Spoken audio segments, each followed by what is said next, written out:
தொலைக்காட்சி விவாதங்கள்ல கோவை சத்தியன் வந்தால் இனிமேல் திமுகவில் யாரும் விவாதத்துக்கு வரமாட்டார்கள் அப்படின்ற மாதிரி செய்தியை பார்த்தேன். பானே ஒன்னு இந்த வீட்டுல அவன் இருக்கணும் இல்ல நான் இருக்கணும். நானே இருந்துக்கிறேன், அவர் வெளியே போக சொல்.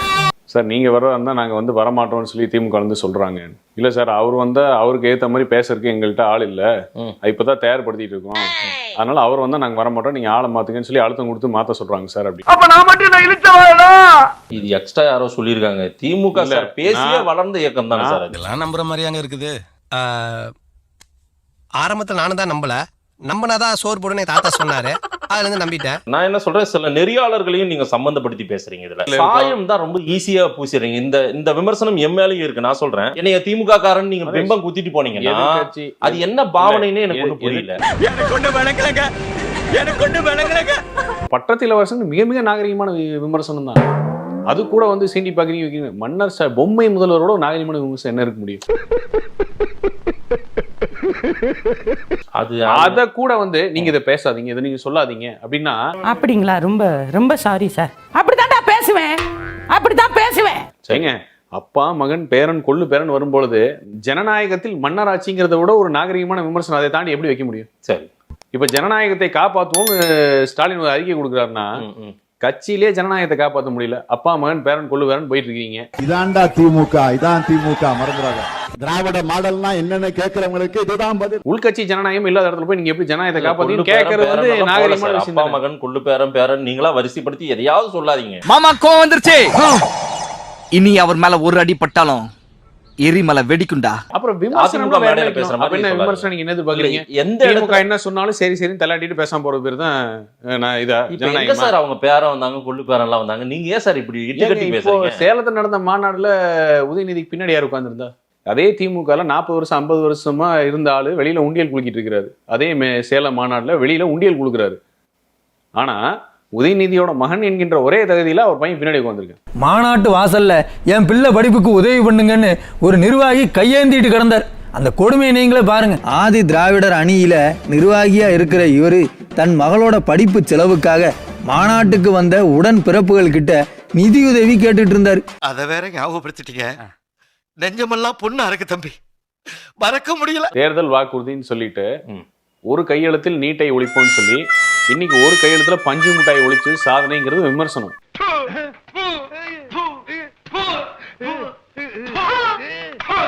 50 லட்சம் கையெழுத்து வாங்கிட்டீங்களா நீட்டுக்கு? அப்படியே 2 தடவை உச்ச நீதிமன்றத்துல வாய்தா வாங்கினீங்க. அந்த வழக்காடு மன்றத்துல வழக்கு வரும்போது ஏன் வாயை மூட்டு வாய்தா வாங்கினீங்க? இது வரைக்கும் நீங்க போற காரியம் ஏதாச்சும் விளங்குறாடா? பஸ்ல இருந்து பஞ்சாயத்து வரைக்கும் செருப்படி வாங்குறீங்களே, அப்புறம் எதுக்குடா உங்களுக்கு இன்னும் வரத்துக்கு வருமா? அதே மக்கள்கிட்ட சொல்ல மாட்டேங்கிறீங்க. அப்பா ஒரு கையெழுத்துல போயிருன்னு சொல்லிட்டேன், எங்க அப்பா கையெழுத்து போடுறது மறந்துடுச்சு, 3 வருஷம் கையெழுத்து எப்படி போடுறதுன்னு தேடிட்டு இருக்கிறாரு.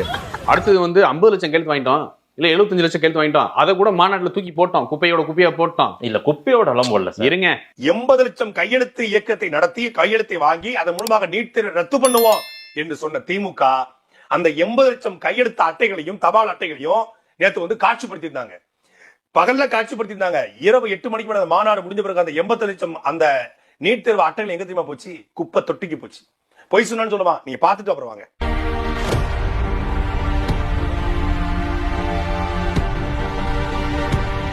போட்டோம். இருந்தாலும் இதெல்லாம் இருந்தும் கூட உச்ச நீதிமன்றத்துல வந்துச்சு. முன்னாடி முதல்ல போய் நின்று வாதாடணும்னு வரலாறு சொல்லுங்க.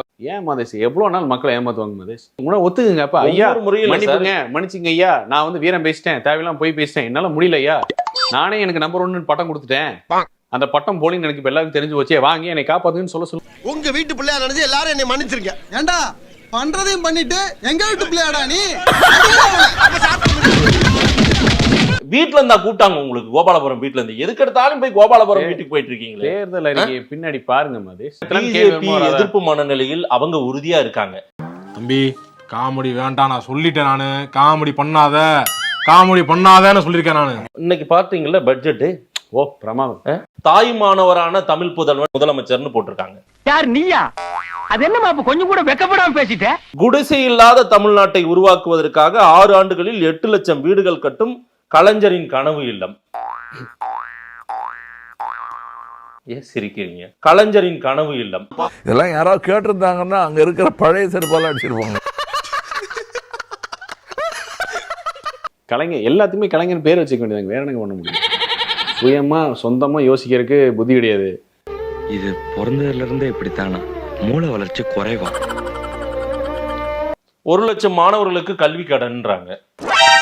தேர்தல் வாக்குறுதியில கல்வி கடன் ரத்துன்னு ஒண்ணு வந்துச்சு. ஆமா, அதை பத்தி நம்ம பேசணும்.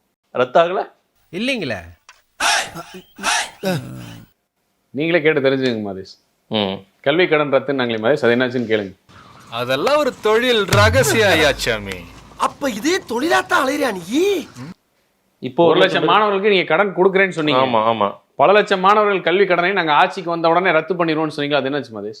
நல்லா தான் மேம் பேசணும். அப்படியே வாழைப்பழம் மாதிரி பேசுவான் மேம். இவன் பேசுறத பார்த்தா எப்படியா பட்டவங்கள தான் உயிர்ந்துருவாங்க.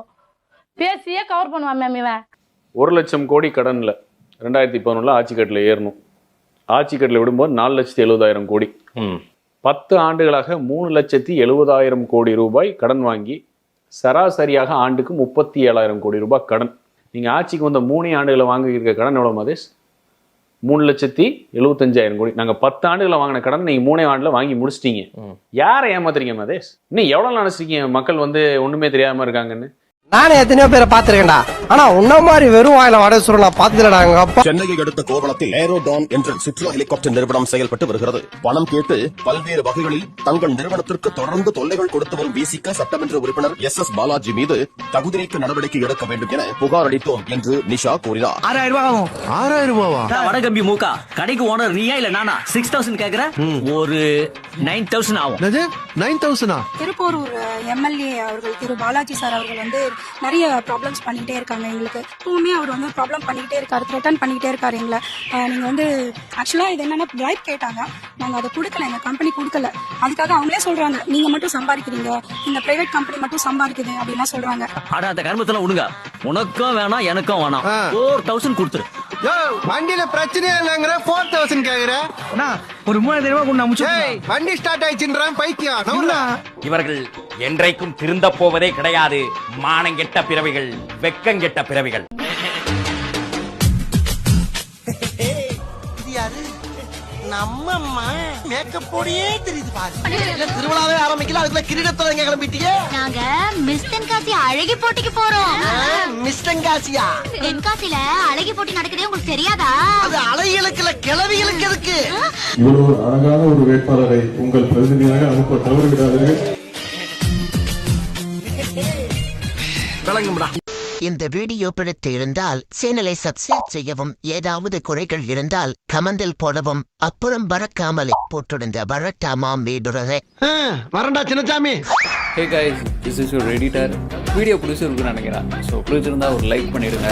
அண்ட் கமெண்ட் செக்ஷனில் ஒரு ஹார்ட்டிங் அல்லது ஒரு ஸ்மைல் தெரிக்க விடுங்க பார்ப்போம். இப்ப எனக்காக நீங்க ஒரு குத்து குத்துனா குறைஞ்சா போயிருவீங்க.